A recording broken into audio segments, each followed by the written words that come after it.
My fiancé said, "I don't want your family at our wedding. They're too basic." I replied, "Understood." Then I canceled the wedding, sent her a breakup cake, and booked a cruise with my family instead. Now she is demanding compensation and threatening to sue me. I 30 am, or rather was engaged to Stephanie 30. We've been together for 4 years. I thought they were 4 good years. I see now that they were 4 years of auditioning, and apparently I failed the final callback. The wedding planning has been a thing mostly driven by Stephanie and her mother, Sharon, a woman who looks at a menu like it's personally insulted her. My involvement was mostly to nod and enter my credit card information. The main venue, a renovated barn thing that costs more than a decent sedan, was paid for with my savings. My one request was that we have a specific local band play for a couple of hours because they were my late grandfather's favorite. Cheesy, I know, but it was important to me. Last Tuesday, Stephanie sat me down for what she called a logistics and optics conversation. That should have been my first clue. She had a leather-bound notebook and a pen that probably had a name. She cleared her throat. "Jason," she started, not looking at me. "I've been running the numbers and visualizing the day, and we need to make a few final tweaks to the guest list." "Okay," I said. "Are we over capacity?" "No, not in terms of numbers. In terms of cohesion." She finally looked up. Her expression was the same one she uses when a waiter brings her the wrong kind of sparkling water. "I don't want your family at our wedding." I honestly thought I'd misheard. "You mean like my second cousins? My great-aunt Carol, who always smells like mothballs?" "No," she said, her voice perfectly even. "I mean your parents and your sister." I just stared at her.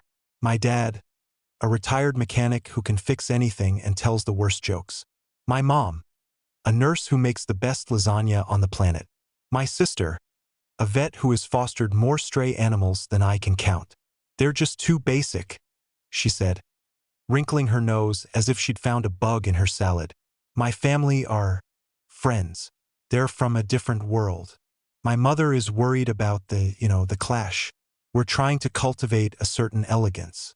Your father telling stories about changing a carburetor isn't going to fit." I waited for the punchline, for the gotcha. It never came. This was it. This was the negotiation. My family for her elegance. My blood didn't boil, turned to ice. All the little things from the past 4 years suddenly clicked into place. The way she'd correct my grammar in front of her friends. The helpful suggestions that I should trade in my reliable car for something European. The way she always referred to my family's home as quaint. It wasn't a partnership. It was a renovation project. And my family was the original crown molding she wanted to rip out and replace with something sleek and empty. I looked at her, at this woman I thought I knew, and I felt nothing but a profound, chilling clarity. I didn't raise my voice. I didn't plead. I just said, "Understood." She smiled, visibly relieved. "Oh, good. I knew you'd see it my way. It's for the best. It's our day after all." I nodded, got up, and went to my home office. I was supposed to be paying the deposit for the caterer. Instead, I opened my laptop. Email to the venue. "Dear venue coordinator, please be advised that we are canceling the wedding of Jason R. and Stephanie S. scheduled for September 14th as per our contract. I understand the deposit is non-refundable. Please confirm cancellation. Regards, Jason R." Email to the band. "Hi guys, change of plans. The wedding is off, but I'd like to know your availability for a private party in late September. And can you play Blue Suede Shoes twice? Website open. A 7-day Caribbean cruise. I booked 4 tickets. 1 for me, 1 for my sister, and 2 for my basic parents." The confirmation email felt warmer than Stephanie's hug ever did. Final tab, a local bakery. I ordered a white 2-tiered cake. For the inscription, I wrote, "Bon voyage." I had it delivered to our apartment for the next afternoon. I slept on the couch. The next morning, I packed a bag while she was at her spin class. When she got home, I was sitting on the couch with my duffel bag at my feet. She was still flushed and glowing. "What's this?"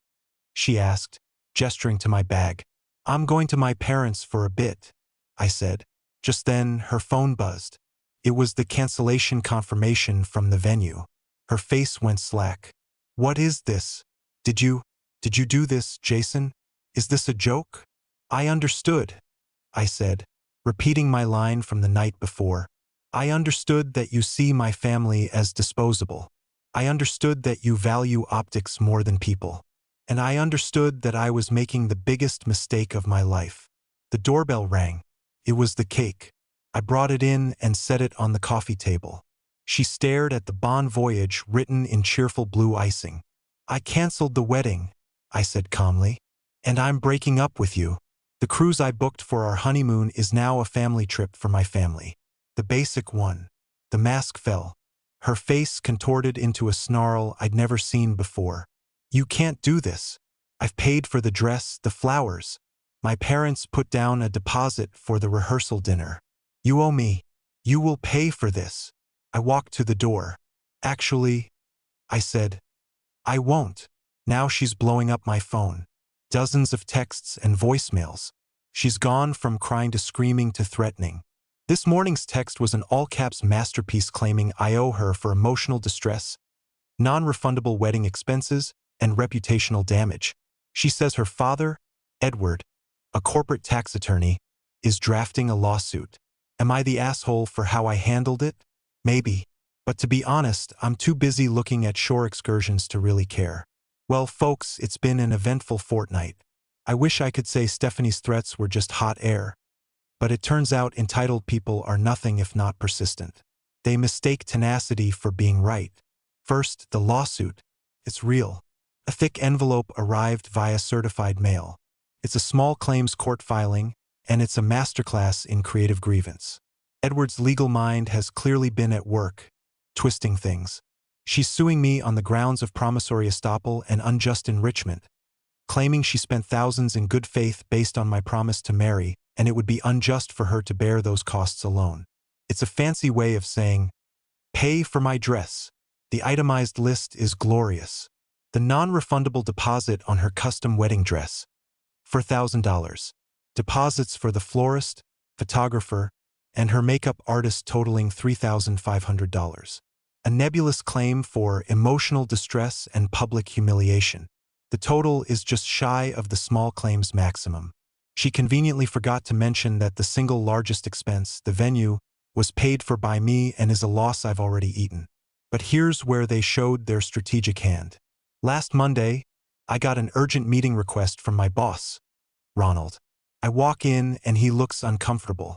Jason, he says, I got a call this morning from Edward S., Stephanie's father. My stomach clenched, but I kept my face neutral. Ronald continues. He said he was deeply concerned about your erratic and unstable behavior recently. He mentioned the canceled wedding and implied that you were having some sort of breakdown that might impact your work and, by extension, the company's reputation. It was a beautiful move. Not a direct threat, just a concerned phone call designed to put me on the professional defensive. This is where my calm approach paid off. Panicking would have validated Edward's narrative. Instead, I took a deep breath. Ronald, I said, I'm glad you brought this to me. My ex-fiancée and I are having a contentious breakup. Her father is attempting to leverage his position to intimidate me. The erratic behavior he's referring to was me canceling our wedding after she informed me my family was not welcome. Then I went to HR. I created a paper trail. I explained that an external party was attempting to interfere with my employment due to a personal dispute. I framed it as protecting the company from potential future meddling. Bureaucracy, my friends, can be a beautiful shield. The second front is the apartment. Our lease is up in 3 months, and I am the primary leaseholder. I sent Stephanie a formal, notarized letter giving her 30 days notice to vacate the premises, as is my legal right. Her response was a text, LOL, try and make me leave. The apartment has become a Cold War zone.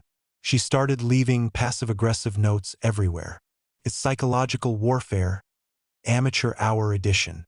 A couple of our mutual friends, Jeffrey and Rebecca, called me. I didn't badmouth Stephanie. I just forwarded them the screenshot of the basic text exchange. The response from Jeffrey 10 minutes later said it all. Wow. Okay. Never mind. So, the plan is simple. Prepare for court with facts, not feelings, and document everything Stephanie does in the apartment.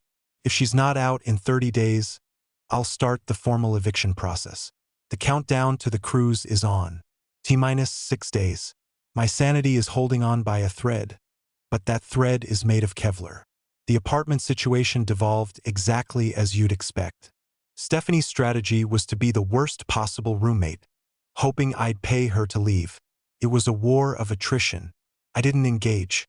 I just took date-stamped photos and sent a polite recorded delivery letter to our landlord outlining the situation, just to have it on record.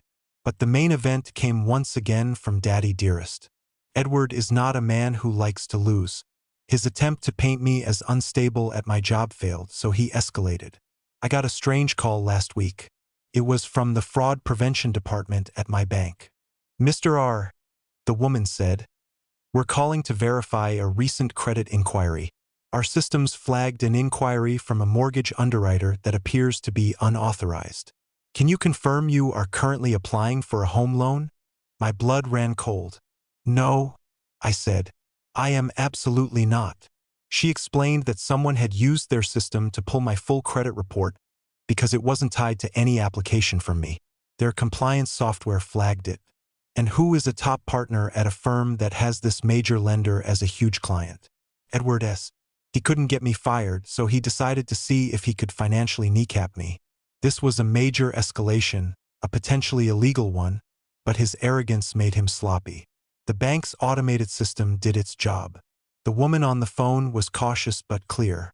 We cannot disclose details of our internal investigation, she said, but we can confirm an unauthorized inquiry was made on your file. We have taken internal corrective action. We can issue you a formal letter confirming the date and nature of this unauthorized inquiry for your records. I asked for the letter. It was another piece of paper for my folder. A folder labeled Pattern of Harassment. Last night, Stephanie finally moved out. I don't think she could stand me not reacting to her provocations. She must have realized I would actually file for eviction the day her notice period was up and decided to leave before it got that far. I came home to find her things gone and a few of mine. A high-end sound system and, bizarrely, a framed map of my city that was a gift for my sister. Her final salvo was an email oozing self-justification. Since you've left me with all these bills from the wedding we were supposed to have, I've taken the sound system and the map to help cover what you owe me. When you're ready to pay the rest, you can have them back. It wasn't a confession of theft in her mind. It was a righteous claim. But in the eyes of the law, it's the same thing. I took a deep breath, photographed the empty spaces, and filed a police report for theft, attaching a printout of her email. My sister called. Are you okay? She asked. This is insane. Honestly, I said, looking at my packed suitcase. I'm exhausted, but I feel clean. Next stop, the Caribbean. Then a date in court. Hello from the other side. The salt water has been washed from my hair. The faint tan line is fading, and the drama, for the most part, is over. The cruise was exactly what my soul needed. Seeing my mom get giddy about seeing a dolphin, watching my dad dominate trivia night. It wasn't basic. It was real. Standing on the deck with them, I almost laughed out loud at the absurdity of Stephanie's demand. She hadn't just insulted them. She'd revealed she had no concept of what genuine happiness even looks like. Then came the court date. Team Stephanie was there in force. Her, Sharon, and Edward, all radiating smug confidence. Then there was me, alone with a simple, neatly organized accordion folder. Stephanie presented her case, spinning a tale of her emotional and financial investment in our shared future. She presented her receipts. Her lawyerly father had coached her well. Then it was my turn. The judge, a tired-looking woman who had clearly heard it all, sighed and said, Mr. R, your response? I stood up and kept it simple. Your Honor, I began. I do not dispute that the wedding was canceled. I canceled it. The question is why. I handed the clerk Exhibit A, a printout of a text message from Ms. S, received 2 days before the cancellation, stating that my parents and sister were too basic to be allowed to attend our wedding. The judge read it. Her eyebrow shot up. I continued, the largest single expense, the venue deposit of $10,000, was paid by me. I absorbed that loss. Ms. S's financial commitments were with her vendors, not me. Her claim of unjust enrichment is voided by the fact that she was the one who fundamentally breached the good faith agreement of our engagement. I saw Edward whisper something to Stephanie. She was starting to look less confident. But the issue goes beyond the wedding, I said. After the breakup, I was subjected to a campaign of harassment designed to pressure me. I handed the clerk my next documents. Exhibit B is a summary from my employer's HR file documenting a phone call from Mr. S, attempting to interfere with my employment. Exhibit C is a formal letter from my bank confirming an unauthorized and improper inquiry into my personal finances, an action taken after Mr. S's first attempt at intimidation failed. The judge's expression hardened as she read the bank letter. She looked over at Edward, whose face had gone pale. He had leveraged his power, and I had simply leveraged the system's ability to document it. Finally, I said, regarding Ms. S's attempt to recoup costs by other means, Exhibit D is a police report I filed for theft of my property, and Exhibit E is an email from Ms. S herself, admitting she took the items as collateral for this perceived debt. I rested my case. The judge looked from me to Stephanie. Ms. S, is this text message authentic? Stephanie stammered. We were trying to curate. It was a discussion. The judge wasn't having it. She dismissed the entire case. She told Stephanie that broken engagements are a shared risk and that her claims were baseless, especially in light of her profound show of disrespect to the plaintiff's family.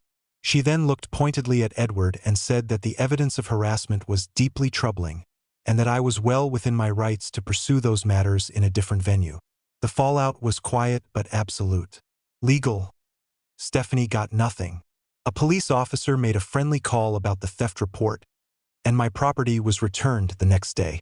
She was out all her deposit money. Professional. I don't know what happened inside Edward's world, but that kind of documented overreach, the HR complaint, the bank inquiry, leaves a mark on a reputation built on untouchable influence. Social. The court's judgment solidified the real story. Stephanie and her family were exposed not as victims, but as what they were: classist, manipulative people who lost a game of chicken they started. I live in a new apartment now. It's smaller, but it's all mine. I'm not dating. I'm just enjoying the peace. I heard Stephanie is still furious, telling anyone who will listen how I ruined her life. She never learned a thing. Some people never do. They're just part of a story I tell now. A story about a close call and a good cruise. Turns out my basic family and I clean up pretty well on a formal night at sea. Who knew?